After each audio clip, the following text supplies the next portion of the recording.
नमो लोये सौहरिहन्ताणम् नमो लोये सौहृदानम् नमो लोये सौभागिर्यानम् नमो लोये सौज्यायानम् नमो लोये सौत्रिकावती सावनम् ओंकारमिन्दु संयुक्त नित्यम् जायन्ति योगिनः कामदम् मोक्षदम् च ओंकाराय नमो नमः मङ्गलम् भगवान् मङ्गलम् गौतमो मंगलम कुंकुंडारी विजेन्द्रमोसु मंगलम नमः सुमरिसाराय स्वानुभूत्या चकास्ते चित स्वभावाय भवाय सर्वाः विभाव नियुद्ध निराधार।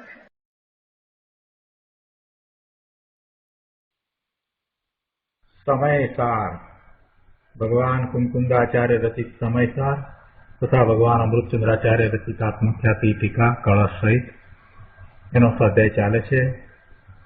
એમાં પરિશિષ્ટમાં 47 શક્તિનો સ્વાધ્યાય આપણે કરી રહ્યા છીએ। 21મી શક્તિ અકર્તૃત્વ શક્તિ એનો સ્વાધ્યાય શરૂ કર્યો છે અને આ શક્તિ પર પૂજ્ય ગુરુદેવ કાંજી સ્વામીએ આપેલ પ્રવચનમાંથી થોડા અંશ કર્યા છે। હવે આ સ્વાધ્યાય આગળ વધારીએ।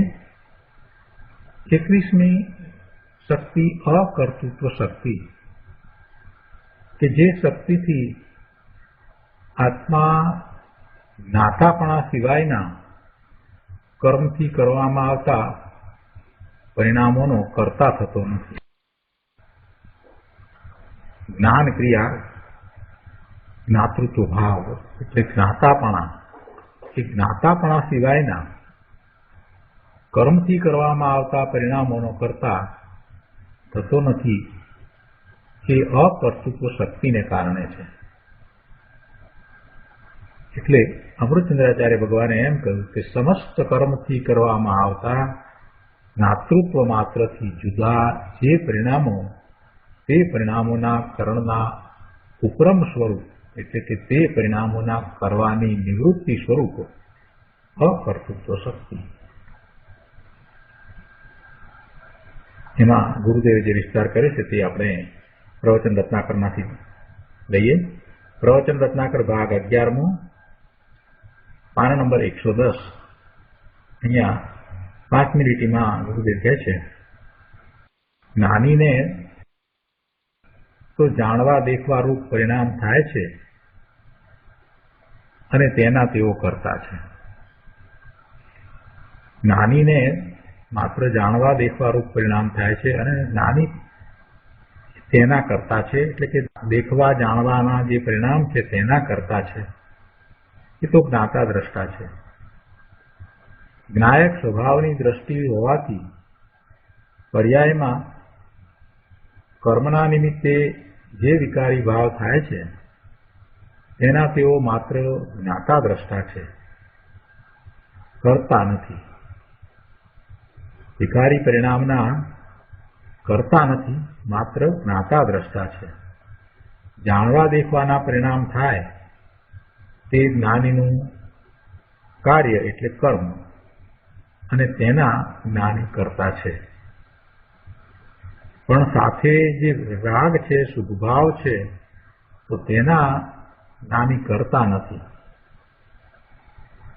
જ્ઞાની છે, સમ્યક દ્રષ્ટિ છે, જ્યારે નિર્વિકલ્પ ધ્યાનમાં પોતાના સ્વરૂપનું લક્ષ્ય કરે છે ત્યારે તો પોતે પોતાના સ્વરૂપને અનુભવે છે, પરંતુ એવા જ્ઞાની જ્યારે સ્વવિકલ્પ દશામાં છે એટલે કે નિર્વિકલ્પ ધ્યાનની દશામાં નથી તો ત્યારે એમને શુભભાવ છે તો એ શુભભાવના એ કાંઈ કરતા થતા નથી।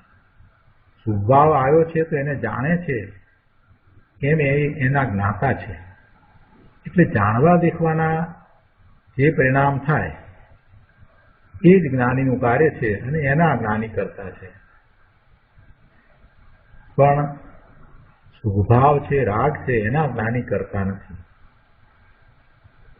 સાચા દેવ ગુરુ શાસ્ત્રની ભેદરૂપ શ્રદ્ધાના પરિણામ તે શુભભાવ છે, તે રાગ છે અને તે પરિણામ મિથ્યાત્વ નથી। તે પરિણામ શુભભાવ છે જેમાં સાચા દેવ ગુરુ શાસ્ત્રની ભેદરૂપ શ્રદ્ધા છે એવા પરિણામ તે શુભાવ છે, રાગ છે, અને તે પરિણામ મિથ્યાત્વ નથી, પણ તેને ધર્મ માનવો તે મિથ્યાત્વ છે. આની આ તત્વચર્ચામાં આ પ્રશ્ન ચર્ચાયો છે. શું કહે છે ગુરુદેવ? કે સાચા દેવ ગુરુ શાસ્ત્રની ભેદરૂપ શ્રદ્ધાના પરિણામ, એમની શ્રદ્ધા હોય પણ એની જે ભેદરૂપ શ્રદ્ધા છે, તો એવી ભેદરૂપ શ્રદ્ધા એ શુભાવ છે, અને એવી ભેદરૂપ શ્રદ્ધાના પરિણામ એ મિથ્યાત્વ નથી, પણ એવા પરિણામને ધર્મ માનવો એ મિથ્યાત્વ છે. આ વાત કરી એટલે કોઈએ પ્રશ્ન કર્યો કે દેવગુરુ શાસ્ત્રની શ્રદ્ધાનો ભાવ શું મિથ્યાત્વ છે? ગુરુદેવે એમ નથી કહ્યું, પણ અહીંયા કોઈને પ્રશ્ન એવો થયો કે દેવગુરુ શાસ્ત્રની શ્રદ્ધાનો ભાવ શું મિથ્યાત્વ છે? દેવગુરુ શાસ્ત્રની શ્રદ્ધાના પરિણામ છે તે શુભભાવ છે, એ કઈ મિથ્યાત્વ નથી, પણ એવા શુભભાવને ધર્મ માનવો એવી એ માન્યતા છે તે મિથ્યાત્વ છે. છતાંય કોઈએ પ્રશ્ન એમ કર્યો કે દેવગુરુ શાસ્ત્રની શ્રદ્ધાનો ભાવ શું મિથ્યાત્વ છે? ગુરુદેવે ઉત્તર આપ્યો છે કે ના, બિલકુલ નહીં. દેવગુરુ શાસ્ત્રની શ્રદ્ધાનો ભાવ એ શુભભાવ છે, એ મિથ્યાત્વ નથી, તે ધર્મ પણ નથી, એ શુભભાવ છે, અને તેને ધર્મ માનવો તો તે માન્યતા મિથ્યાત્વ છે. જે શુભભાવ છે એને ધર્મ માનવો તે માન્યતા મિથ્યાત્વ છે. અને ત્યાં ખાનિયા તત્વચર્ચામાં આ પ્રશ્ન ચર્ચાયો તે વખતે પંડિત ફૂલચંદજીએ એનો બરાબર જવાબ આપ્યો અને ખુલાસો કર્યો કે દેવગુરુ શાસ્ત્ર છે તે પરદ્રવ્ય છે, સ્વથી જુદું પરદ્રવ્ય છે. તેમના પ્રતિ લક્ષ જાય તે ભાવ શુભ છે, અને તે ભાવ જ્ઞાનીને પણ આવે છે, પણ તેવા શુભભાવને જ્ઞાની ધર્મ માનતા નથી, એને શુભભાવ જ માને છે. પોતાને પોતાના સ્વરૂપને વિશે સ્થિરતા થતી નથી, એટલે એટલી અસ્થિરતા છે, તો એમને એવું પરનું લક્ષ થતાં શુભભાવ થાય છે, તો એવા શુભભાવને એ ધર્મ માનતા નથી, એને તો પોતાના પુરુષાર્થની નબળાઈ સમજે છે. પોતાને પોતાના સ્વરૂપને વિશે સ્થિરતાનો પુરુષાર્થ હોવો જોઈતો હતો, પણ હજી એટલી નબળાઈ છે એટલે પોતાના સ્વરૂપને વિશે સ્થિરતા કરતા નથી, અને બહારમાં આવે છે તો શુભભાવ થાય છે. પણ શુભભાવ થાય છે, બહારમાં આવ્યા છે, તો એથી કરીને એને ધર્મ માને એમ નથી. જ્ઞાનીને તો પોતાનું સ્વરૂપ બરાબર યથાર્થ સમજાયું છે કે પોતાના સ્વરૂપને વિશે જેટલી લીનતા છે એટલો ધર્મ છે, અને બહારમાં પરના લક્ષે, દેવગુરુ શાસ્ત્રના લક્ષે જે ભાવ છે, જે પૂજા ભક્તિ વિનયના ભાવ છે, એવા શુભભાવ છે, તો એ શુભભાવને જ્ઞાની ધર્મ માનતા નથી, અને ત્યાં રોકાઈ રહેવાનું ઈષ્ટ માનતા નથી. એને છોડીને શુદ્ધ ભાવમાં જવાનું જ ઈષ્ટ માને છે. એટલે ગુરુદેવ કહે છે કે ભાઈ, દેવગુરુ શાસ્ત્રની શ્રદ્ધા ભક્તિ વિનય હોય, અને એ હોય એ વાત જુદી છે, અને તેમના પ્રત્યેની શ્રદ્ધાના રાગને ધર્મ માનવો એ જુદી વાત છે. એટલે દેવગુરુ શાસ્ત્રની શ્રદ્ધા ભક્તિ વિનય, એમના પ્રત્યે સ્તુતિ વંદન એવા બધા શુભભાવ હોય, એ શુભભાવ જ્ઞાનીને પણ હોય, પણ એ શુભભાવને ધર્મ માનવો એ જુદી વાત છે. એને ધર્મ નથી માનતા, શુભભાવ છે તો શુભભાવ માને છે. દ્રવ્ય સંગ્રહની ગાથા 47માં કહ્યું છે કે જ્ઞાયક ભાવનું ધ્યાન કરતા જે નિર્વિકલ્પ દશા થઈ તે નિશ્ચય મોક્ષ માર્ગ છે.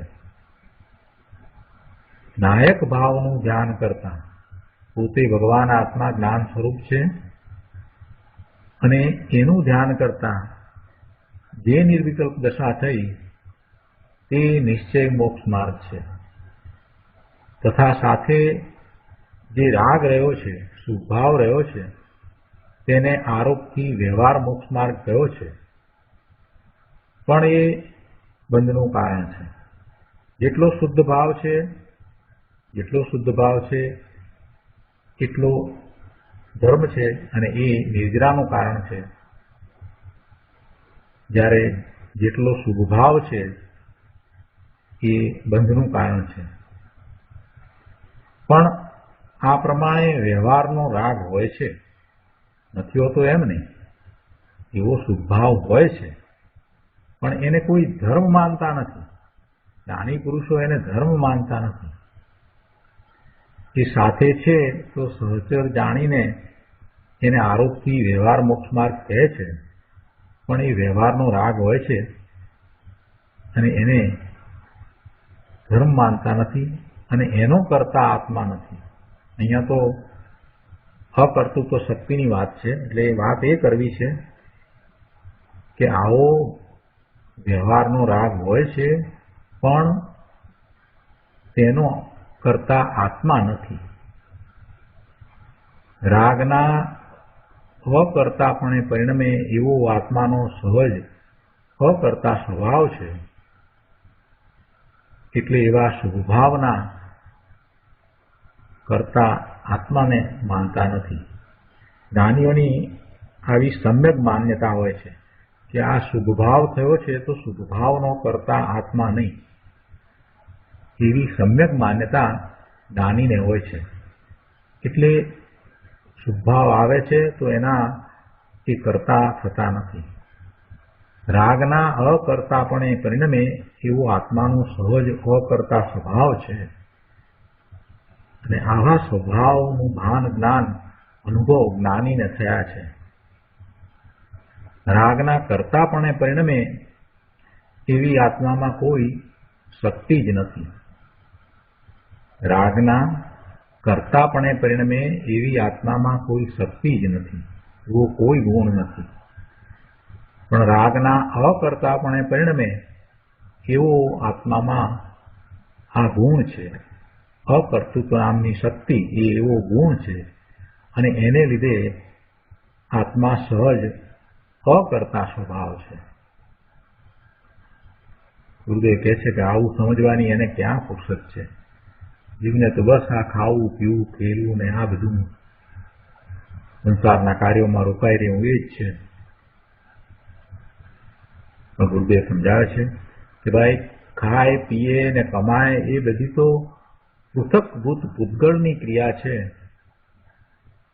અને એ ક્રિયાનો કરતા આત્મા નથી. તથા તે પદાર્થોના લક્ષ્ય જે રાગની વૃત્તિનું ઉત્થાન થાય તેનો પણ કરતા આત્મા નથી. આ ખાવું, પીવું, કમાવું, બીજા બધા જે કામો જે છે એ બધા કામોનો કરતા આત્મા નથી. એ કામો કરનારો આત્મા નથી. એ કાર્યનો કરતા આત્મા નથી. એટલું જ નહીં પણ એ પરપદાર્થો છે, એ પરપદાર્થોના લક્ષ્ય જે રાગની વૃત્તિનું ઉત્થાન થાય, એવી વૃત્તિ થાય, એના પ્રત્યે લક્ષ્ય કરતા જે ભાવ થાય એ ભાવ વિકારી ભાવ છે. એવા ભાવનો પણ આત્મા નિશ્ચયથી કરતા નથી. વાસ્તવમાં આત્મા એનો કરતા નથી. આત્મા તો તેનો જ્ઞાતા દ્રષ્ટા છે, એનો કરતા નહીં. પરના લક્ષ્ય રાગ થાય તેને પણ શાસ્ત્રમાં પૂતગલના પરિણામ કયા છે. જે પરના લક્ષ્ય રાગ થાય છે, પરનું લક્ષ્ય કરતા જે શુભ કે શુભ ભાવ થાય છે એ ભાવ એ વિકારી પરિણામ એ છે તો જીવના, પણ શાસ્ત્રમાં તેને પૂતગલના પરિણામ કયા છે. તેનું કર્તૃત્વ આત્માને નથી.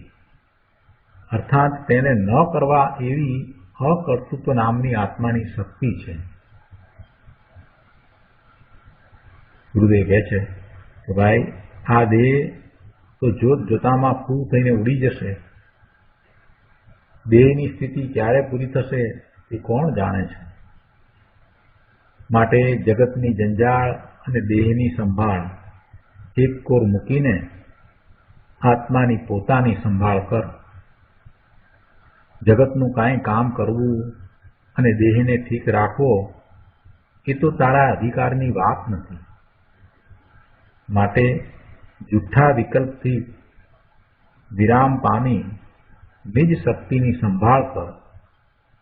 તેમાં જ આ ઉત્તમ અવસરની સાર્થકતા છે. ગુરુદેવ કહે છે કે અહીંયા 3 વાતનો નિર્ણય થાય છે, 3 વાતનો નિશ્ચય થાય છે. પહેલી વાત તો પૃથકભૂત પરદ્રવ્યનું કર્તૃત્વ આત્માના દ્રવ્ય ગુણ પર્યાયમાં કોઈ પ્રકારે નથી. પોતાથી જુદા, સ્વથી જુદા ભિન્ન બધા પરદ્રવ્ય એનું કર્તૃત્વ આત્માના દ્રવ્ય ગુણ કે પર્યાયમાં કોઈ પણ પ્રકારે નથી. બીજી વાત, સ્વભાવથી તો વિકારનું પણ આત્માને અકર્તૃત્વ જ છે. સ્વભાવથી જોઈએ, સ્વભાવ તો એના ગુણને કારણે હોય, જેવા ગુણ છે એવો સ્વભાવ છે. તો એવા સ્વભાવનો વિચાર કરીએ તો વિકારનું પણ આત્માને અકર્તૃત્વ જ છે. વિકારનો કરતા આત્મા હોઈ શકે નહીં, કેમ કે આત્મામાં એવા કોઈ ગુણ કે શક્તિ નથી, તેથી આત્માનો એવો સ્વભાવ નથી. એટલે વિકારનું પણ આત્માને અકર્તૃત્વ જ છે. હું કરું છું એવી મિથ્યા માન્યતાને કારણે અજ્ઞાની પર્યાયમાં વિકારનો કરતા થાય છે. વાસ્તવમાં એ વિકારનો કરતા છે નહીં, કેમ કે એનામાં એવો કોઈ ગુણ નથી. પણ અજ્ઞાની એવી ખોટી ઊંધી માન્યતા કરીને પર્યાયમાં વિકારનો કરતા થાય છે. વાસ્તવમાં તો અકર્તા જ છે, પણ એવું એ માનતો નથી કે પોતે અકર્તા છે. તેથી એ વિકારી ભાવનો કરતા થઈને પરિણમે છે. અજ્ઞાની મિથ્યા માન્યતાને કારણે પર્યાયમાં વિકારનો કરતા થાય છે, એટલે કે એમ કરતાપણે પરિણમે છે. પણ જ્ઞાની હોય કે અજ્ઞાની, આત્માનું જે શુદ્ધ સ્વરૂપ છે, આત્માનો જે સ્વભાવ છે, એનો વિચાર કરીએ તો સ્વભાવથી તો વિકારનું કર્તૃત્વ આત્માને હોય જ નહીં. સ્વભાવથી તો વિકારનું પણ આત્માને અકર્તૃત્વ જ છે. ત્રીજી વાત, સ્વસ્વરૂપની સંભાળ કરીને જે સ્વસન્મુખ થઈ નિર્મળ પરિણમે છે, તે જ્ઞાની વિકારનો સાક્ષાત અકર્તા થઈને જ્ઞાન ભાવપણે જ્ઞાતા દ્રષ્ટાપણે પરિણમે છે.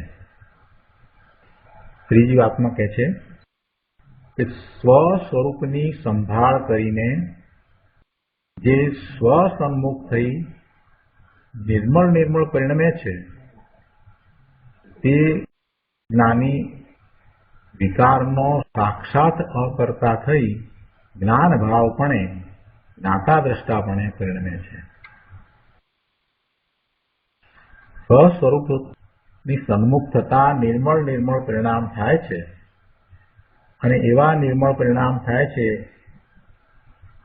તો ત્યારે તે જ્ઞાની સાક્ષાત વિકારનો અકર્તા થઈને જ્ઞાન ભાવપણે એટલે કે જ્ઞાતા દ્રષ્ટાપણે પરિણમે છે. તો આ રીતે 3 મુખ્ય વાત ગુરુદેવે સમજાવી. હવે આગળ પાના નંબર 111 ઉપર બીજા પેરેગ્રાફમાં કહે છે કે શુભાશુભ રાગના પરિણામ જ્ઞાતૃત્વથી ભિન્ન છે, ને તે પરિણામ કર્મથી કરવામાં આવે છે. શુભાશુભ રાગના પરિણામ જ્ઞાતૃત્વથી ભિન્ન છે. એટલે જે જાણવાપણું છે, જાણવાનો સ્વભાવ છે, જ્ઞાન ક્રિયા છે, તો એનાથી આ શુભાશુભ રાગના પરિણામ જુદા છે અને તે પરિણામ કર્મથી કરવામાં આવે છે.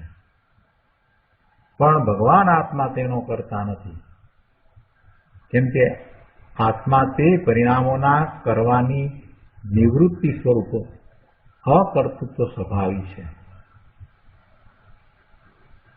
આત્મા જ્ઞાતાપણા સિવાયના, એટલે કે જે જ્ઞાન કરે છે તે સિવાયના કર્મથી કરવામાં આવતા શુભાશુભ પરિણામોનો કરતા થતો નથી. એવો જ એનો અકર્તૃત્વ સ્વભાવ છે. ગમે તેવા શુભ ભાવ હોય, એવા શુભ ભાવ કે જે ભાવથી તીર્થંકર નામ કર્મની પ્રકૃતિનો બંધ પડે, તો તે ભાવનો કરતા આત્મા નથી, તેનો માત્ર જ્ઞાતા દ્રષ્ટા છે. કર્મકૃત પરિણામોનો આત્મા જાણનાર છે, એનું જ્ઞાન કરનાર છે, પણ એનો કરતા નથી. કોઈને એમ લાગે કે આ વિકાર તો જીવને થાય છે ને, એનો કરતા નહીં. ગુરુદેવે એની સ્પષ્ટતા અહીંયા કરી છે. કહે છે કે અહીં શુભાશુભ વિકાર થાય છે, એ થાય છે તો જીવને, પણ એ એના કોઈ ગુણને કારણે નથી થતા અને એ સમયની એવી એ યોગ્યતા છે માટે થાય છે. એ કઈ જીવનો સ્વભાવ નથી. જીવનો સ્વભાવ હોય અને થતા હોય તો એનો કરતા જીવ કહેવાય. પણ આ શુભાશુભ વિકાર થાય છે એ સમયની જીવની એવી યોગ્યતાને કારણે થાય છે. એ એનો સ્વભાવ નથી. આત્મામાં એવો કોઈ ગુણ નથી કે એને કારણે વિકાર થાય. ગુણ હોય તો એવું પરિણમન થતા એ સ્વભાવ કહેવાય. પણ આત્મામાં એવો કોઈ વિકાર થાય એવો ગુણ નથી, એટલે આત્માનો સ્વભાવ નથી. વિકાર થવું એ આત્માનો સ્વભાવ નથી. જો આત્મામાં એવો કોઈ ગુણ હોત કે જેથી વિકાર થાય, તો પછી એ ગુણ તો શાશ્વત રહે, અને શાશ્વત રહે તો વિકાર તો થયા જ કરે. સિદ્ધ દશામાં પણ વિકાર થાય, અને એમ એ વિકાર આત્માનો સ્વભાવ બની જાય. પણ આવું કાંઈ થતું નથી. એટલે શુભાશુભ વિકાર થાય છે એ આત્માના ગુણને કારણે નથી, એટલે કે એ આત્માનો સ્વભાવ હોઈ શકે જ નહીં. અને જે આત્માનો સ્વભાવ નથી, આત્માના ગુણને કારણે નથી, જે શાશ્વત થતું પણ નથી, અને તે સમયની એવી યોગ્યતાને કારણે થાય છે. એ વખતે પરનું લક્ષ થયું છે, એ વખતે ઉપાદાન અશુદ્ધ છે, તો એમ એ થાય છે તો એને કર્મકૃત કયા. કેમ કે કર્મનો ઉદય છે ને એ એમાં નિમિત્ત કારણ છે, એટલે એને કર્મકૃત કયા. એટલે અહીં શુભાશુભ વિકાર થાય છે તેને કર્મકૃત કયા. તેથી તે કર્મથી નીપજે છે એમ અર્થ નથી. એનો અર્થ એવો નથી કે કર્મકૃત કયા એટલે કર્મથી નીપજે છે એમ નથી. પણ વિકાર ભાવ આત્માનો સ્વભાવ નથી, આત્માના ગુણને કારણે નથી, અને કર્મના ઉદયના નિમિત્તે થાય છે, તેથી તેને કર્મકૃત કયા. અને એથી આત્માનું એમાં કરતાપણું નથી એ વાત ત્યાં દર્શાવી. વિકાર ભાવ તો જીવ પોતે સ્વતંત્રપણે કરે છે, એ તો એનો અપરાધ છે, એનો દોષ છે. પણ કર્મ નિમિત્તને આધીન થઈ વિકારને કરતો હોવાથી જીવ આવા વિકારી ભાવ કરે છે, તો કર્મને એ નિમિત્તને આધીન થઈને વિકારને કરે છે, તેથી તેને કર્મકૃત કયા છે. બાકી કર્મ તો બિચારા જડ છે. કર્મ તો જડ છે. કે છે ને कि कर्म विचारे कौन भूल मेरी अधिकाई अग्नि सहे गनगात लोह की संगति पाई.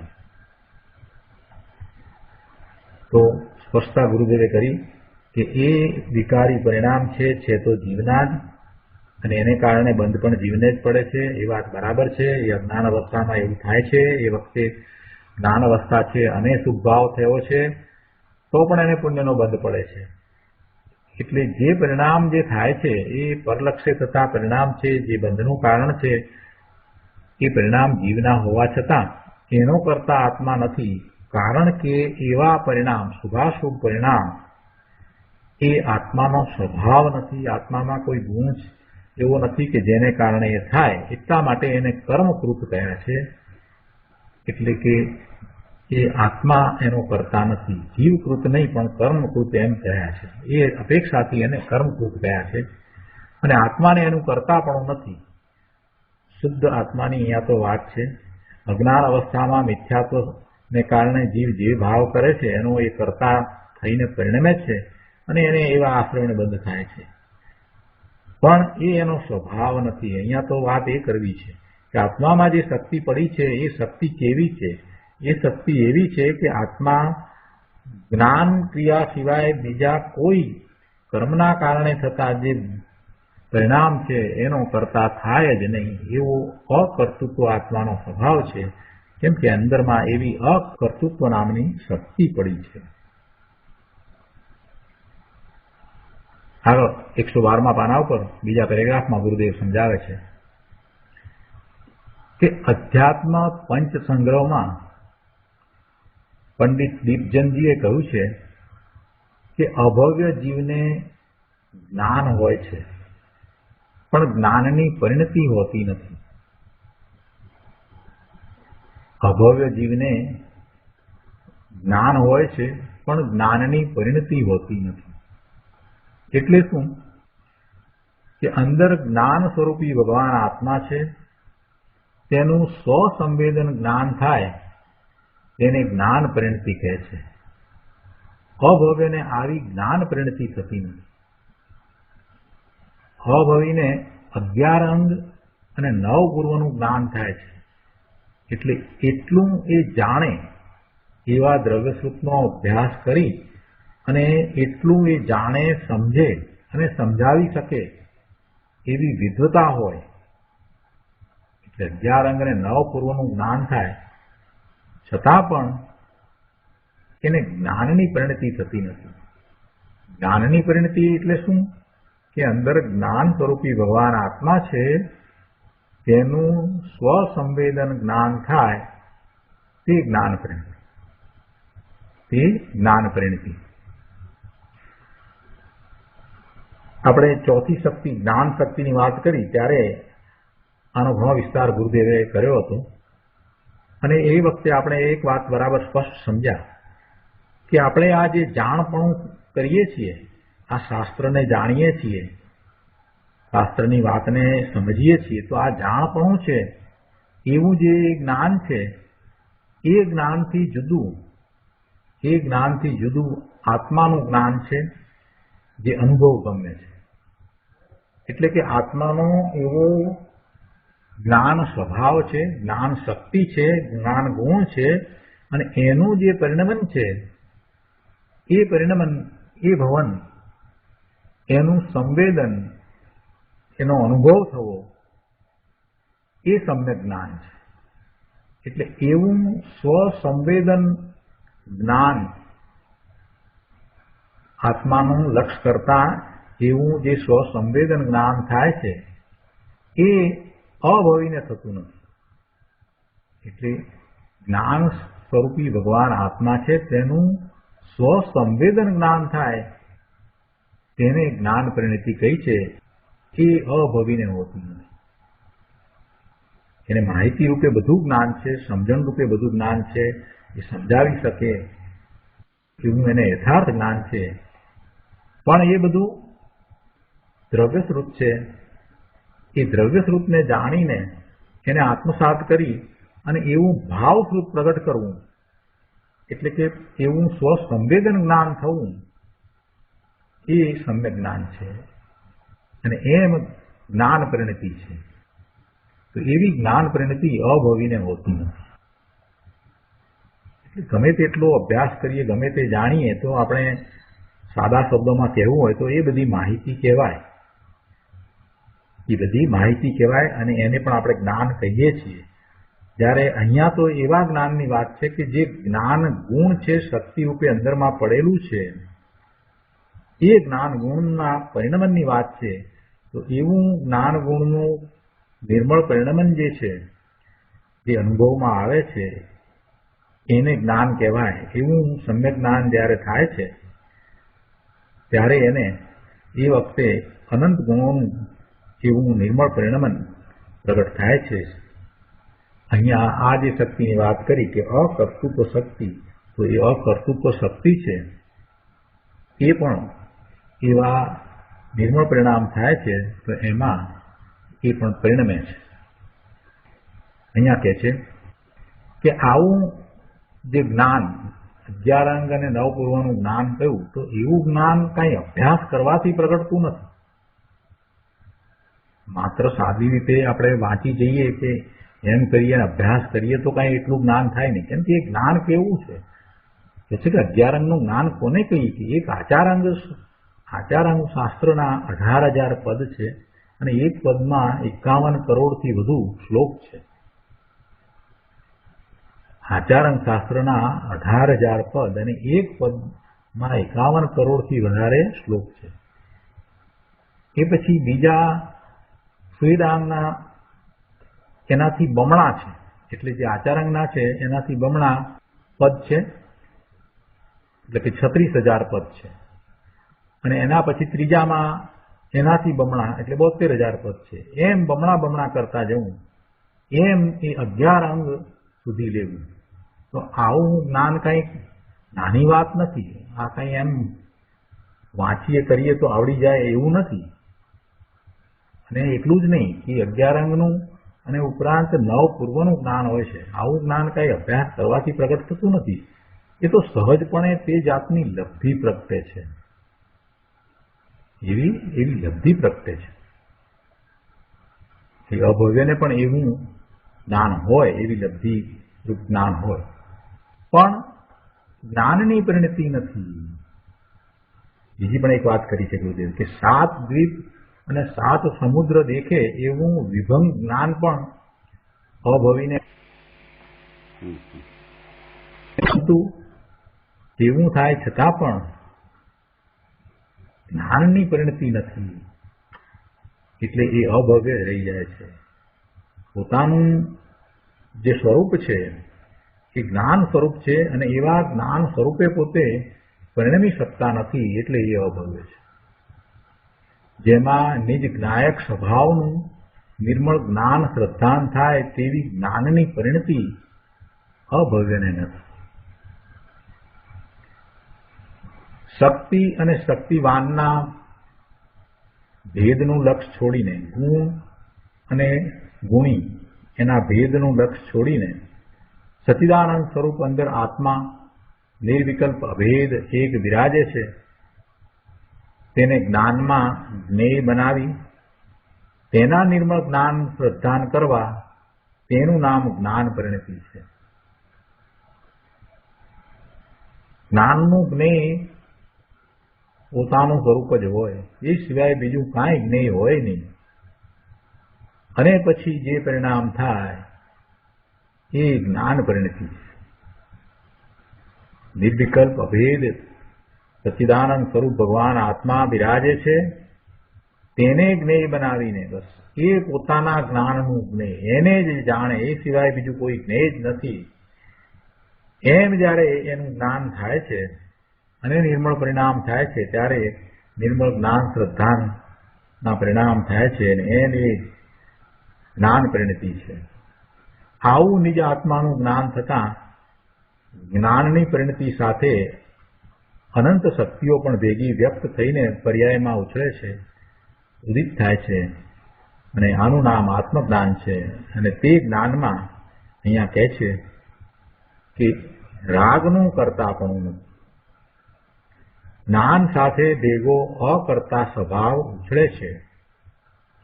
એવો જ્ઞાન સાથે અકર્તા સ્વભાવ પણ ઉછળે જ છે.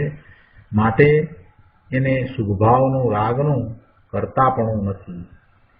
તેથી જ્ઞાની રાગનો કરતા નથી, માત્ર જ્ઞાતા છે. આગળ પાના નંબર 113 ઉપર બીજા પેરેગ્રાફમાં ગુરુદેવ સમજાવે છે કે અહીં અકર્તૃત્વ શક્તિનું વર્ણન ચાલે છે. કર્મો દ્વારા કરવામાં આવેલા વિકારી પરિણામના કરવાના અભાવ સ્વરૂપ અકર્તૃત્વ શક્તિ છે. કર્મો દ્વારા કરવામાં આવેલા વિકારી પરિણામના નહીં કરવા રૂપ અકર્તૃત્વ શક્તિ છે. વિકારના પરિણામ કર્મ નિમિત્તના આશ્રય થાય છે. તેથી કર્મો દ્વારા કરવામાં આવેલા પરિણામ એમ કહેવામાં આવ્યું છે. ખરેખર કર્મો કાંઈ કરતા નથી, પણ કર્મના નિમિત્તે એવા વિકારના પરિણામ થાય છે. જીવને વિકાર થાય છે તો એમાં કર્મનું નિમિત્ત છે, કર્મના ઉદયનું નિમિત્ત છે. તો એના આશ્રય, એને આધીન થતા, એનું લક્ષ્ય કરી અને એમાં જોડાતા એવા પરિણામ થાય છે. એટલે એને કર્મકૃત પરિણામ થયા છે, અથવા તો એને કર્મ દ્વારા કરવામાં આવેલા પરિણામ એમ કહ્યા છે. કેમ કે વિકાર કાંઈ આત્માના સ્વભાવના આશ્રય થતો નથી.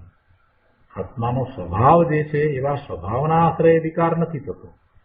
એ કર્મ નિમિત્તના આશ્રય વિકાર થાય છે. અને આત્મામાં વિકાર કરવાનો કોઈ સ્વભાવ કે શક્તિ નથી, એવો કોઈ ગુણ નથી. પર્યાયમાં વિકાર થાય છે તે શક્તિનું કાર્ય નથી, એ તે સમયની યોગ્યતા છે. પર્યાયમાં વિકાર થાય છે તે આત્માના ગુણનું કાર્ય નથી, આત્માની કોઈ શક્તિનું કાર્ય નથી. એટલે એનું કરતાપણું આત્માને હોય નહીં. પછી ભલે એ શુભભાવ હોય, દયા, દાન, વ્રત, તપ, ભક્તિ આદિના શુભભાવ હોય, તો એવા પરિણામ છે એ પરિણામને પણ કર્મથી કરવામાં આવેલા પરિણામ કહેવાય છે. કેમ કે એ ભાવ અને એવા પરિણામ સિદ્ધને થતા નથી. જો એવા ભાવ અને એવા પરિણામ એ આત્માના કોઈ ગુણને કારણે થતા હોય તો એ આત્માનો સ્વભાવ થઈ જાય, અને આત્માનો સ્વભાવ થઈ જાય તો પછી સિદ્ધને પણ થાય. એટલે એ આત્માનો સ્વભાવ નથી, આત્માના કોઈ ગુણને કારણે થતા નથી. એટલે એને કર્મથી કરવામાં આવે છે, અથવા તો કર્મજનિત કહેવાય, અથવા એ પૂતગલના પરિણામ છે એમ એને કહેવામાં આવે છે. પણ એનો કરતા આત્મા નથી. અહીંયા તો નિર્મળ પરિણામની વાત લીધી છે. તો નિર્મળ પરિણામ જે થાય છે, નિર્મળ પરિણામ થાય છે તો ભગવાન આત્મા જ્ઞાન સ્વરૂપ છે, તો એવા જ્ઞાનના પરિણામ જે છે એ એના પરિણામ છે, એનો આત્મા કરતા છે. પણ આ વિકારી પરિણામનો કરતા આત્મા નથી. એટલે એ વ્યાખ્યામાં જે વાત લઈ લીધી એ જ્ઞાતૃત્વ સિવાયના જે કર્મના કારણે થતા જે પરિણામ છે એ બધા પરિણામનો આત્મા અકર્તા છે, એવી શક્તિ આત્મામાં પડી છે. આગળ કહે છે, પંચાસ્તિકાયની ગાથા 62માં વિકાર પોતાની પર્યાયના ષટકારકથી ઉત્પન્ન થાય છે એમ કહ્યું છે. મતલબ કે એક સમયની પર્યાયમાં થતી મિથ્યાત્વ અને રાગ દ્વેષ રૂપ વિકૃતિ પોતાની પર્યાયના ષટકારકથી થાય છે, પરના કારણે નહીં અને પોતાના દ્રવ્ય ગુણના કારણે નહીં. 62મી ગાથામાં આ વાત કરવામાં આવી છે કે વિકાર થાય છે તો ત્યાં એ સ્વતંત્ર રીતે થાય છે, અને ત્યાં એ વાત દર્શાવી છે કે એ પરના કારણે નહીં અને કર્મને કારણે પણ નહીં. એ વાત ઘણીવાર ગુરુદેવે કરી છે. પણ સાથે સાથે એ વાત પણ છે કે એ આત્માના દ્રવ્ય ગુણના કારણે પણ નહીં. એટલે આત્માનો એ સ્વભાવ નથી. ભલે કર્મના કારણે નહીં, કર્મ એમાં નિમિત્ત છે, પણ કર્મના કારણે નહીં. એ વાત તો ગુરુદેવે 62મી ગાથાનો આધાર લઈને ઘણીવાર સમજાવી છે. પણ સાથે એ વાત પણ રાખી છે કે આત્માના કોઈ દ્રવ્ય ગુણને કારણે પણ નહીં, એ સ્વતંત્ર રીતે થાય છે. એ પર્યાય એના પોતાના ષટકારકથી સ્વતંત્ર રીતે ઉત્પન્ન થાય છે. આ રીતે કોઈ જગ્યાએ ક્યાંય ગૂંચવાડો ન થાય એવી રીતે ગુરુદેવે બધું સ્પષ્ટ કર્યું છે. જ્યાં જે અપેક્ષાથી વાત લીધી હોય ત્યાં તે અપેક્ષાથી એને સમજવી જોઈએ, અને સાથે આ વાત પણ સમજવી જોઈએ કે જે વિકાર થાય છે એ આત્માના ગુણને કારણે નથી, એટલે આત્માનો સ્વભાવ પણ નથી, અને જ્યારે દ્રષ્ટિનો વિષય શુદ્ધ ત્રિકાળ ભગવાન આત્મા જે છે એનું લક્ષ કરાવવું છે, ત્યારે પછી એ વિકારનું લક્ષ છોડાવવું છે તો એને ગૌણ કરીને એમ કહી દેવામાં આવે છે કે આત્માના એ પરિણામ નથી, એમ પણ કહી દેવામાં આવે છે. વળી કર્તાપણાની વાત ચાલે ત્યારે એમ કહેવામાં આવે કે એનો કર્તા, વિકારનો કર્તા આત્મા નથી, એમ પણ કહેવામાં આવે. તો પછી એ પરિણામ કોના છે એવો પ્રશ્ન થાય એટલે એમ કહેવાય કે એ ઉદ્ગલના પરિણામ છે, અથવા તો કર્મના ઉદયના નિમિત્તે થતા પરિણામ છે, એને આધીન થતા પરિણામ હોવાથી એ કર્મના છે એમ પણ કહેવામાં આવે. પણ એ ઉપચારથી કહેવામાં આવે છે. વાસ્તવમાં જોવા જઈએ તો કર્મના એ પરિણામ નથી, કર્મના પણ એ પરિણામ નથી. એ પરિણામ સ્વતંત્ર રીતે થાય છે. આ વાતને જ સમજવાની જરૂર છે. તે આવા વિકારી પરિણામ થાય છે તે એ સમયની એવી યોગ્યતાને કારણે સ્વતંત્ર રીતે થાય છે. હવે આટલું સમજાયા પછીથી સાધક જીવને હંમેશા એવો પ્રશ્ન થવો જ જોઈએ કે હવે એવા પરિણામ ન થાય એ માટે શું કરવું. સ્વતંત્ર રીતે થાય છે એ વાત પણ સમજાઈ, પણ હવે ન થાય એ માટે શું કરવું, આવો પ્રશ્ન સાધકને થવો જ જોઈએ. એ કર્મના પણ નથી અને જીવના પણ નથી એમ જયારે આપણે સ્વીકારી લઈએ, જીવના એટલે શુદ્ધ આત્મતત્વના નથી, આત્મામાં એવી શક્તિ નથી કેવા પરિણામ કરે, એ વાતનો પણ આપણે સ્વીકાર કરીએ. બીજી તરફ એમ પણ કહીએ કે ના, એ કર્મના પણ નથી. કેમ કે જયારે આપણે એમ લેવું છે કે પોતાની વર્તમાન પર્યાયમાં મલિનતા છે એવો સ્વીકાર જયારે આપણે કરવો છે, ત્યારે આપણે એમ કહીએ છીએ કે એ પરિણામ જીવના છે. ત્યારે આપણે વ્યવહારથી એને જીવના પરિણામ કહીએ છીએ. કેમ કે એટલી મલિનતા પડી છે એવો સ્વીકાર કરવો છે, અને એવો વ્યવહાર, એવી મલિનતા પડી છે એમ જાણેલું સાધક જીવને પ્રયોજનવાન છે. એવું જાણશે તો એ પુરુષાર્થ ઉપાડશે ને, એટલે મલિનતાને દૂર કરવા માટે એનો પુરુષાર્થ ઉપાડશે ને. જે 12મી ગાથામાં કહ્યું કે વ્યવહાર જાણેલો પ્રયોજનવાન છે, તો એવી રીતે જાણેલો પ્રયોજનવાન છે એટલે એકાંતે એમ નહીં લઈ લેવાય કે જીવના એ પરિણામ છે જ નહીં, એમ નહીં. એ વાત પણ સાથે રહે છે. એટલે મૂળ વાત તો એ જ થાય છે કે એ વાત બરાબર, પણ હવે એવા પરિણામ ન થાય એ માટે શું કરવું, બધાનો પ્રશ્ન આ થવો જ જોઈએ. સાધકને હંમેશા આવો પ્રશ્ન થવો જ જોઈએ, અને એનો ઉત્તર મેળવી અને પછી એમ એને પરિણમન થવું જોઈએ. તો ઉત્તર એ છે કે જો એને નિર્મળ પરિણામ થાય, નિર્મળ પરિણામ થાય, તો પછી એવા વિકારી પરિણામ થશે જ નહીં. કેમ કે એ પર્યાય છે, એ પર્યાયમાં થાય છે, અને પર્યાય એક સમયનું તત્વ છે. એ પર્યાય વિલીન થાય છે, નાશ પામે છે, અને બીજી નવી પર્યાય ઉત્પન્ન થાય છે. એટલે જો આત્માનું લક્ષ કરવામાં આવે અને નિર્મળ પરિણામ થાય તો એ વિકારી પરિણામ થાય જ નહીં. એટલે પુરુષાર્થ ક્યાં રહ્યો? પોતાના સ્વરૂપનું લક્ષ કરવું એ જ એકમાત્ર પુરુષાર્થ છે. પોતાના સ્વરૂપને જેમ છે તેમ યથાર્થ દ્રવ્યશ્રુતના અભ્યાસ દ્વારા જાણી અને એનું લક્ષ કરવું, એટલે પછી વિકારી પર્યાય થશે જ નહીં. આ પુરુષાર્થ છે. અહીંયા આગળ કહે છે, 5મા પેરેગ્રાફમાં કહે છે કે કળશ ટીકા 68માં કહ્યું છે કે રાગ દ્વેષ મોહના પરિણામ વ્યાપ્ય છે અને મિથ્યાદ્રષ્ટિ જીવ તેમાં વ્યાપક છે. તેથી તે મિથ્યાદ્રષ્ટિ જીવ અશુદ્ધ ચેતન પરિણામોનો કર્તા છે. મિથ્યાદ્રષ્ટિ અજ્ઞાની છે તે તેવા અશુદ્ધ ચેતન પરિણામોનો કર્તા છે, રાગ દ્વેષ મોહના પરિણામોનો કર્તા છે. અજ્ઞાની જીવ વિકારમાં તન્મય થઈને પરિણમે છે, તેથી તે વિકારનો કર્તા થાય છે. એ પોતે એમાં તન્મય થઈને પરિણમે છે, તેથી તે વિકારનો કર્તા થાય છે. હૃદય કહે છે કે ભાઈ કઈ અપેક્ષાથી ક્યાં શું કથન કર્યું છે તે ધ્યાનમાં રાખીને તેના અર્થ સમજવા જોઈએ. અહીં કહે છે વિકારના પરિણામ કર્મ દ્વારા કરવામાં આવ્યા છે. અહીં સ્વભાવના પરિણામનું વર્ણન છે ને, તેથી વિભાવને કર્મના ઉદયના નિમિત્ત આધીન ભાવ ગણી તેને કર્મો દ્વારા કરવામાં આવેલા પરિણામ થયા છે. આમ જ્યાં જે અપેક્ષાથી કથન હોય ત્યાં તે યથાર્થ સમજવું જોઈએ.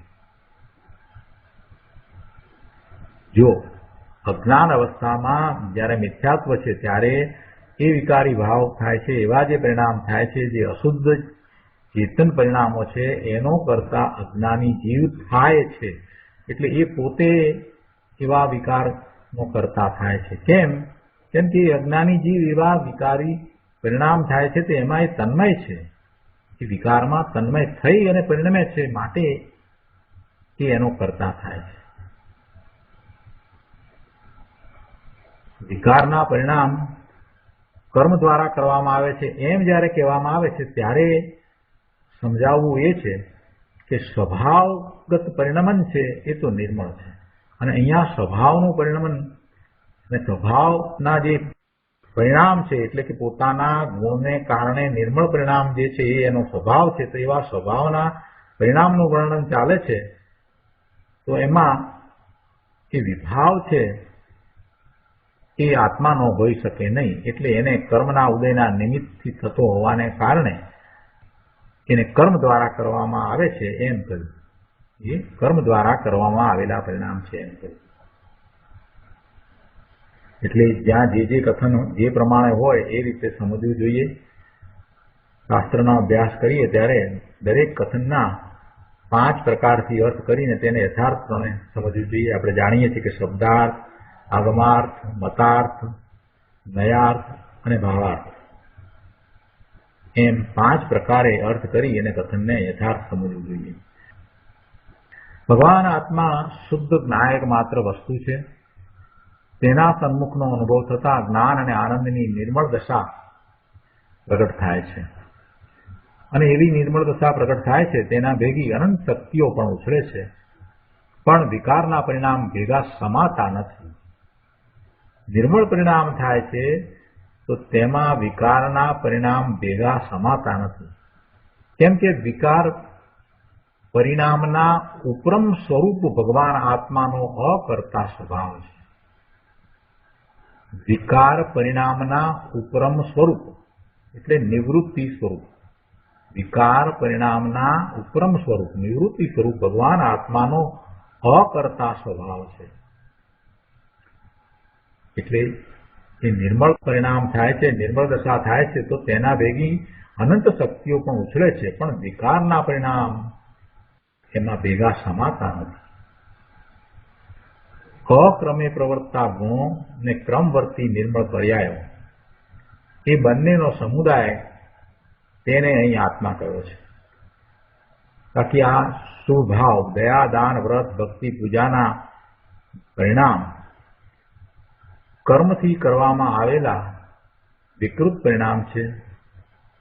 તે જ્ઞાતૃત્વ માત્રથી ભિન્ન પરિણામ છે. જ્ઞાતૃત્વ માત્રથી ભિન્ન પરિણામ છે. જ્ઞાન માત્ર ભાવ, એ જ્ઞાન માત્ર ભાવથી આ દયા, દાન, વ્રત, ભક્તિ, પૂજાના જે પરિણામ છે એ ભિન્ન છે, જુદા છે. અને જે જ્ઞાતૃત્વ માત્ર ભાવ છે એવા જે પરિણામ છે એ જ આત્મા છે. આત્મા એટલે અક્રમે પ્રવર્તતા ગુણો અને ક્રમે પ્રવૃત્તિ નિર્મળ પર્યાયો. તો આ જ્ઞાતૃત્વ માત્ર ભાવ છે અને નિર્મળ પરિણામ છે એ આત્મા છે. જ્યારે આ શુભ ભાવ છે, દયા, દાન, વ્રત, ભક્તિ, પૂજાના જે પરિણામ એવો જે શુભ ભાવ છે એ આત્માનો નથી, એટલે એને વિકૃત પરિણામ થયા. અને તેનાથી એટલે કે એવા વિકૃત પરિણામને કરવાથી જ્ઞાની નિવૃત્ત સ્વરૂપ છે. અર્થાત જ્ઞાની જ્ઞાતાપણા સિવાયના કર્મથી કરવામાં આવતા પરિણામોનો કરતા નથી. જ્ઞાની જ્ઞાતાપણા જ્ઞાન સિવાયના કર્મથી કરવામાં આવતા પરિણામોનો કરતા નથી. આ વાત કરી તો કોઈ પ્રશ્ન કર્યો કે ગુરુદેવ આમાં આપ તો પુણ્યને ઉડાવો છો. ગુરુદેવ કહે છે કે ભાઈ એમ નથી. આમાં તો વિકાર રહિત તારા એક જ્ઞાયક સ્વભાવની પ્રસિદ્ધિ થાય છે. શુભભાવને ઉડાવવાની વાત નથી. શુભભાવ હોય છે, જ્ઞાનીને પણ હોય છે.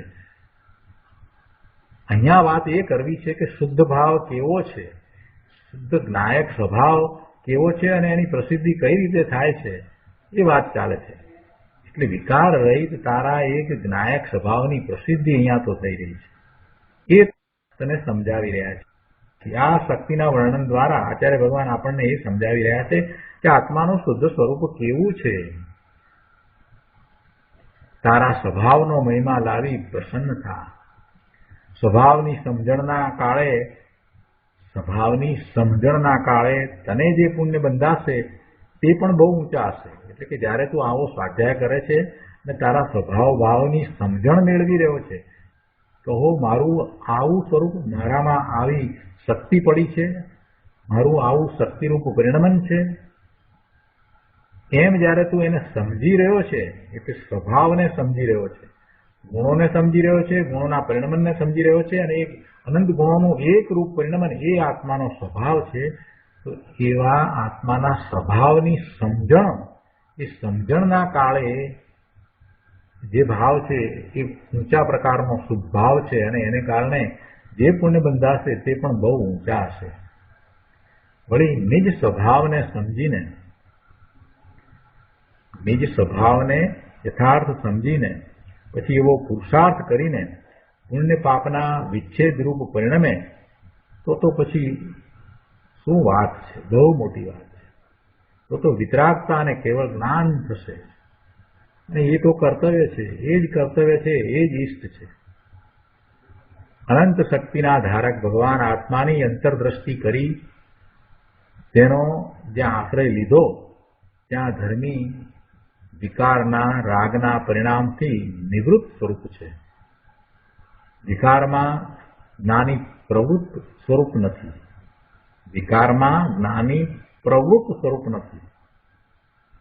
વિકારમાં જ્ઞાની નિવૃત્ત સ્વરૂપ છે.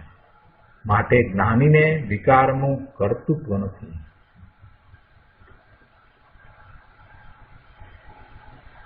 આગળ કહે છે પાના નંબર 114 ઉપર બીજા પેરેગ્રાફમાં કે ધર્મી પુરુષ વ્યવહારના રાગથી નિવૃત્ત સ્વરૂપ છે. ધર્મી પુરુષ વ્યવહારના રાગથી નિવૃત્ત સ્વરૂપ છે. પરની ક્રિયા થાય તેનો કરતા આત્મા છે એ વાત તો દૂર રહી, પણ રાગના વ્યવહારના પરિણામના કરણથી કરવાથી આત્મદ્રવ્ય નિવૃત્તિ સ્વરૂપ છે. રાગના પરિણામના કરણથી એવું કરવાથી આત્મદ્રવ્ય નિવૃત્તિ સ્વરૂપ છે. સર્વ પરદ્રવ્યો નકામા અર્થાત કદીએ કાર્ય વિનાના નથી. બધા જ પરદ્રવ્યો છે એ બધા પરદ્રવ્યો કોઈ સમયે એ કામ વિનાના, કાર્ય વિનાના હોતા નથી. કોઈ સમય એવો નથી કે જ્યારે એમાં કંઈ કાર્ય ન થતું હોય. એમનું પોતાનું કાર્ય હોય જ છે. પરદ્રવ્યને એનું પોતાનું કાર્ય છે. એટલે કહે છે કે સર્વ પરદ્રવ્યો નકામા અર્થાત કદીએ કાર્ય વિનાના નથી. પ્રત્યેક દ્રવ્ય પોતાનું કામ નિરંતર કરી જ રહ્યું છે. કોઈ પણ દ્રવ્ય એક ક્ષણ માત્ર પણ પોતાના કાર્ય વિનાનું હોતું નથી. માટે બીજો અન્ય એટલે બીજું કોઈ દ્રવ્ય એનું કાર્ય કરે એ વાત છે જ નહીં. દ્રવ્ય પોતે જ પોતાનું કાર્ય કરે છે એટલે બીજા આવીને એનું કાર્ય કરે એ વાત છે જ નહીં. કેમ કે બીજો હશે એ પણ પોતે પોતાનું કાર્ય કરે છે. એમ દરેક દ્રવ્ય પોતાનું કાર્ય સતત કર્યા કરે છે. તેની પાસે અવકાશ જ ક્યાં છે કે બીજાનું કાર્ય કરવા જાય? આ વાત સમજવાની છે. તર્ક દ્વારા પણ સમજાયેલું છે. પરંતુ જ્ઞાનીને જે કિંચિત રાગ છે તેનો તે કરતા નથી, માત્ર જ્ઞાતા દ્રષ્ટા છે. એટલે કહેવાનો અર્થ એ છે કે કર્મના કાર્ય આપણે એમ કહીએ કે આ જે રાગ થયો હોય કર્મના કાર્ય, તો ખરેખર વાસ્તવમાં એમ નથી. એ તો અહીંથી દ્રષ્ટિ બદલાવવી છે કે દ્રવ્ય દ્રષ્ટિ કરાવવી છે. એટલે એ જે પરિણામ છે એ આત્માના નથી. એ વાત સમજાવવા માટે એમ કહી દીધું કે એ પરિણામ છે તે કર્મના છે. પણ કર્મના એ કાર્ય નથી. જીવમાં એ જે રાગ થયો છે, જીવને એ અવસ્થા થઈ છે, એ કાર્ય કર્મનું નથી. અને સાથે સાથે કોઈ આત્માના ગુણને કારણે એ નથી થયું. આત્માના ગુણને કારણે નથી થયું એ સ્પષ્ટ કરવું છે. અને આત્મામાં એવા કોઈ વિકારી ભાવ થાય એવો ગુણ નથી. આત્માનો શુદ્ધ સ્વરૂપ છે એ સમજાવવું છે, એટલે પછી એને એમ કહ્યું કે એ કર્મના છે. પણ કોઈ પણ દ્રવ્ય જે છે એ પોતે પોતાનું કાર્ય કરે જ છે, બીજાનું કાર્ય કરવા જાય એમ છે જ નહીં. જીવમાં જયારે એવા ભાવ થાય છે ત્યારે પણ એ કર્મ કંઈ કરાવે છે એમ નથી. એ ભાવ જીવને એ સમયની યોગ્યતા વખતે સ્વતંત્ર રીતે થાય છે, એવી પર્યાયો સ્વતંત્રપણે થાય છે. પણ જ્ઞાની આ વાત જાણે છે, એટલે જ્ઞાની એવા શુભ કે અશુભ ભાવ થાય છે તો એનો માત્ર જ્ઞાતા દ્રષ્ટા છે, એનો એ કરતા નથી. અજ્ઞાની અજ્ઞાન અવસ્થામાં મિથ્યાત્વને કારણે, અજ્ઞાનને કારણે, મોહને કારણે એ પોતે જાતે એમાં જોડાઈને એનો કરતા થાય છે એમ પરિણમે છે. એટલે અજ્ઞાનીથી જ્ઞાનીની રીતિ, એની ચાલ બહુ નિરાળી છે. જ્ઞાની ને અજ્ઞાનીમાં ઘણો ફેર છે ભાઈ.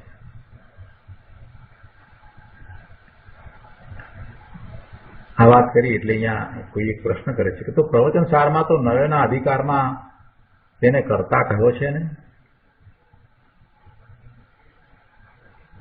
દેખે છે કે હા, જ્ઞાનીને જેટલો રાગ છે તેટલા તે પરિણામનો જ્ઞાન અપેક્ષાએ કરતા પણ કહ્યો છે. જો પ્રવચનસાર આખો ગ્રંથ છે તે જ્ઞાન પ્રધાન ગ્રંથ છે, સમયસાર છે તે દ્રષ્ટિ પ્રધાન ગ્રંથ છે. જ્ઞાન પ્રધાન ગ્રંથમાં જ્ઞાનની મુખ્યતાથી બધી વાત કરવામાં આવી હોય, એટલે જ્ઞાન અપેક્ષાએ જે વાત જેમ છે તેમ કરવામાં આવી હોય. દ્રષ્ટિ પ્રધાન ગ્રંથની અંદર દ્રષ્ટિનો વિષય ભગવાન આત્મા ત્રિકાળ શુદ્ધ છે એનું લક્ષ્ય કરાવવું છે, એટલે એની મુખ્યતાથી વાત કરવામાં આવી હોય અને બીજી વાતને ગૌણ કરવામાં આવી હોય. એટલે પ્રવચનસાર અને સમયસારને તેની જે અપેક્ષાએ જ્યાં જ્યાં જેમ વાત કરવામાં આવી છે એ રીતે જો સમજવામાં ન આવે તો ઘણા ગૂંચવાડા થાય છે. દરેક વખતે ગુરુદેવ એ વાત આપણને સમજાવે છે. અહીંયા કહે છે કે પ્રવચનસારમાં નયના અધિકારમાં 47 નય અધિકાર છે એની વાત કરવામાં આવી છે છેલ્લે. તો એમાં કરતા કહ્યો છે તો કહે છે કે હા, જ્ઞાનીને જેટલો રાગ છે તેટલા તે પરિણામનો જ્ઞાન અપેક્ષાએ કરતા પણ કહ્યો છે. રાગના પરિણામ કરવા લાયક છે એમ નહીં, રાગના પરિણામ કરવા લાયક છે એમ નહીં, પણ રાગનો એ કરતા છે, જ્ઞાન અપેક્ષાએ એને કરતા કહ્યો છે. કેમ કે એ પરિણામ એને થાય છે. જ્ઞાનીને કર્તૃત્વ બુદ્ધિથી રાગની પ્રવૃત્તિ હોતી નથી. એ પરિણામ ભલે એને થાય છે પણ એને કરવા લાયક છે, કરવા જેવા છે એમ કર્તૃત્વ બુદ્ધિથી એવી રાગની પ્રવૃત્તિ હોતી નથી. છતાં પણ કમજોરીવશ જેટલો રાગ છે તેટલા રાગનો પરિણામ અપેક્ષાએ જ્ઞાનીને ત્યાં કરતા કહ્યો છે.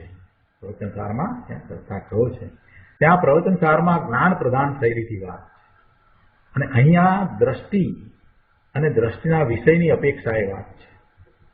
તેથી અહીં જ્ઞાની રાગથી નિવૃત્ત સ્વરૂપ છે એમ કહ્યું છે અને સાથોસાથ રાગનું પરિણમન છે એટલો તે કરતા છે એમ કર્તૃત્વને જ્ઞાન અપેક્ષાએ સમજવું. આ સ્પષ્ટતા કરી.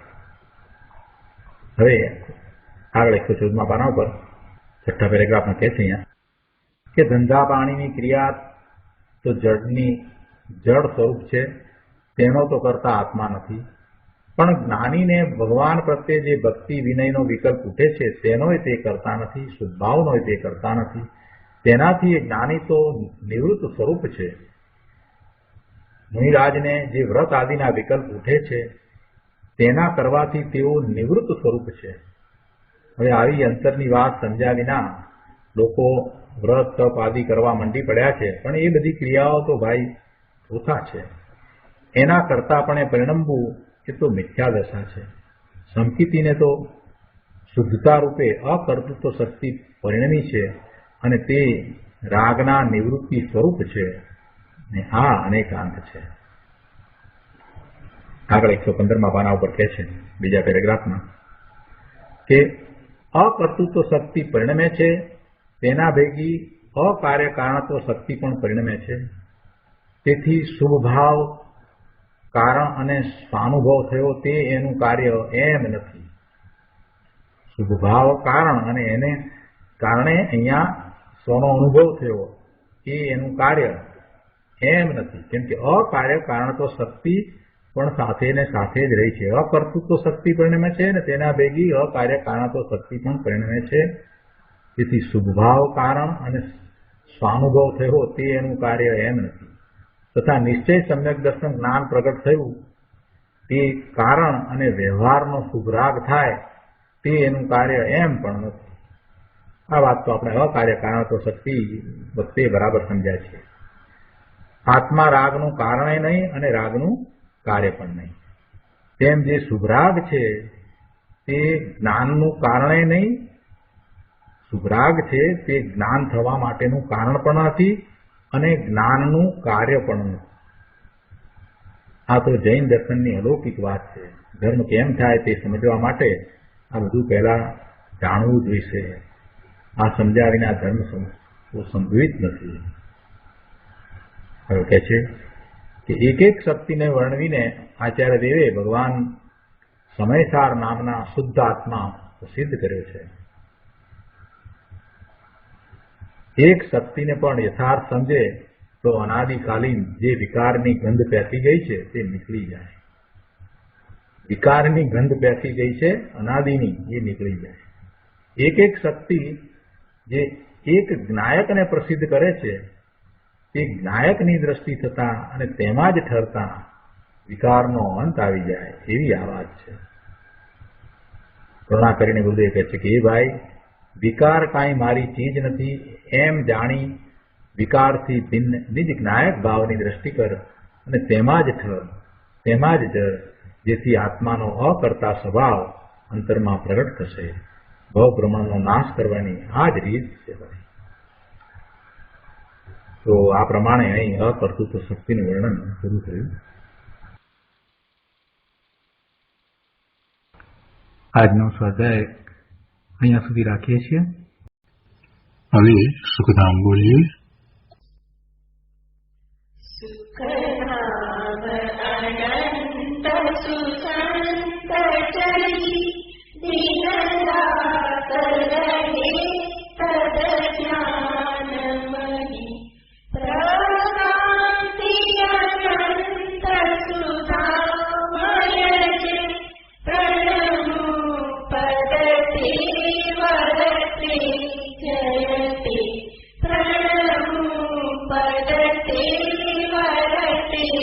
जयते